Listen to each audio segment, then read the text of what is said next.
श्रीमान ओम घातवे दशेषु नमः घातवे दशेषु नमः वसुमरादि यदोनि दहा दिवेदः अच्छा कुछ लेके बैठा फोन किन कर महेश అది ఆన్ చేయి అపరే దేవ आयुष्येन्द्रिये प्रतिष्ठति सकाम्यात् प्रसिद्ध्यर्थं मनोवाञ्छा फलसिद्धिरस्तु।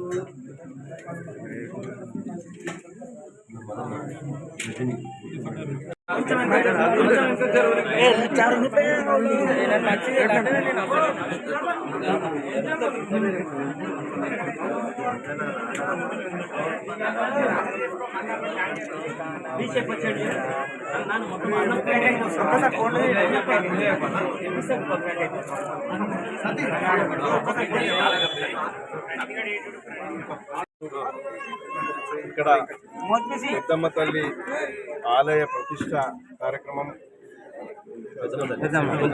పెద్దమ్మ తల్లి ఆలయ ప్రతిష్ట కార్యక్రమానికి ఈరోజు మమ్మల్ని ఆహ్వానించినటువంటి ప్రతినిషిపల్లి గ్రామస్తులందరికీ మరియు ముదిరాజ్ సోదరులందరికీ కూడా పేరు పేరున మా నమస్కారాలు, ధన్యవాదాలు. ఇక్కడికి ఈ గ్రామానికి మాకు చాలా మంచి సంబంధాలు, ముఖ్యంగా ఇక్కడ ఉన్న ముదిరాజ్ సోదరులకు కూడా మాకు చాలా మంచి సంబంధాలు. మొదటి నుంచి కూడా ఇక్కడ వాతావరణం ప్రచారం మండలం అంటేనే ఆధ్యాత్మికతకు చాలా వెల్లివిరిచినటువంటి ప్రాంతం. మరి ఇక్కడ పాడి పంటలు కూడా మంజీర అనేది ఇక్కడ నుంచి వస్తుంది. మరి పుణ్యక్షేత్రాలు స్వామివారి మరి ఇక్కడనే నిలబడి ఉన్నాడు రంగంపేటలో ఆశ్రమము. మరి ఇవన్నీ కూడా ఈ ఇక్కడ పచ్చదనానికి ప్రకృతికి మరి ఆత్మహత్యకి నిదర్శనం అంటేనే కొల్చారం మండలం. మరి ఇక్కడ మనుషులు కూడా చాలా ప్రేమ గల్లోళ్ళు, మంచి చెడులు తెలిసిన వాళ్ళు, ధర్మం తెలిసిన వాళ్ళు. ఎప్పుడైనా దైవం అనేటైనా ధర్మం వైపు నిలబడతారు కాబట్టి ధర్మాన్ని పక్షాన కూడా వచ్చే రోజుల్లో కూడా అంతా ధర్మం పక్షాన్ని నిలబడతారని, ధర్మమే గెలుస్తుందని నేను పూర్తిగా భావిస్తున్నాను. ముఖ్యంగా ఈసారి ఎన్నికలు అనేవి చాలా ప్రతిష్టాత్మకమైనవి.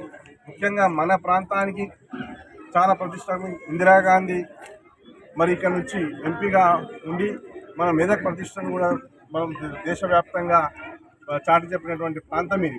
అదే స్థానం నుంచి మన సోదరుడు, మన ముదిరాజ్ బిడ్డ, బడుగు బలహీన వర్గాలకు మరి కాంగ్రెస్ పెద్దపీట వేసింది. ఒక చిన్న స్థాయి నుంచి వార్డు మెంబర్ నుంచి ఉప సర్పంచ్ నుంచి సర్పంచ్ మరియు జడ్పీటీసీ కూడా కంటెస్ట్ చేసి కింది స్థాయిలో ఉన్నటువంటి పరిస్థితులన్నిటి కూడా అవగతం చేసుకొని చిన్న ఏజ్లోనే ఒక ఎంపీ స్థానానికి వచ్చిందంటే ముఖ్యంగా మన ప్రాంతంలో ఉన్నటువంటి బడుగు బలహీన వర్గాలు కానీ కాంగ్రెస్ అభిమానులు కానీ భుజాన ఎత్తుకొని మరి మన నీలం మధును మనం పార్లమెంటుకు పంపిస్తేనే మనం నిజంగా ఈ ప్రాంతానికి న్యాయం చేసిన వాళ్ళం అవుతాం. మరి ఇక్కడ మరి బడుగు బలహీన వర్గాలకు ఒక స్థానం కల్పించిన వాళ్ళం అవుతాం. ఎందుకంటే మీకు తెలుసు మెదక్ ప్రాంతంలో కాంగ్రెస్ పార్టీకి ఎంపీ లేక చాలా రోజులైంది. ఇలాంటి అవకాశం మనం ఎప్పుడు వదులుకోవద్దు. ముఖ్యంగా ముదిరాజ్ సోదరులకు నా ఒక విజ్ఞప్తి, మీరు చాలా సైలెంట్గా ఇంటింటికి మీరు ఇది మన కుటుంబం నుంచి వ్యక్తి నిలబడ్డాడనుకోండి, ఇది మళ్ళీ అవకాశం రాదు. మీరు చాలా 20 రోజులు మంచిగా ఉపయోగించుకొని ప్రతి ఒక్కరిలో చైతన్యం కలిగించుకొని ఈ ఒక్క అవకాశం మనోనికి వేసుకుందామనే ఆలోచన మీరు కల్పించండి. మిగతా వాళ్ళందరూ బడుగు బలైన వాళ్ళ అభ్యర్థి కాబట్టి బీసీ నినాదంతో అందరూ కూడా పోవాలని నేను ఒక అగ్రవర్ణంలో నుంచి వచ్చిన వ్యక్తిగా కూడా నేను చెప్తున్నా.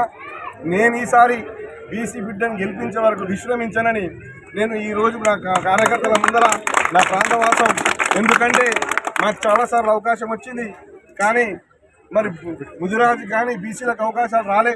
ఈ అవకాశాన్ని చేరవేసుకోవద్దని నేను ప్రగాఢంగా విశ్వసిస్తున్నా. ఖచ్చితంగా ఈ ఎన్నికల్లో నీలం మధు ముదిరాజుని గెలిపించి పార్లమెంటుకు పంపి మన ప్రాంతాన్ని అభివృద్ధి చేసుకుంటానని పెద్దమ్మ తల్లి సాక్షిగా చెప్తున్నాను.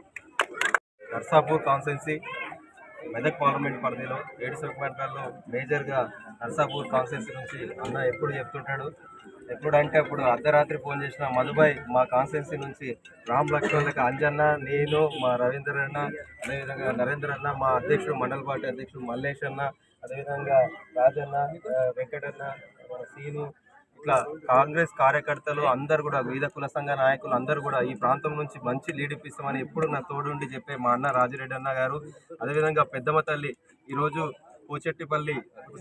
పోచంచెట్టిపల్లిలో పెద్దమ్మ తల్లి విగ్రహ ప్రతిష్టకు, ఎందుకంటే ఆ అమ్మవారు నాకు కూడా ఒక కులదేవత కాబట్టి అమ్మవారు దర్శనం చేసుకోవడంలో చాలా సంతోషంగా ఉంది.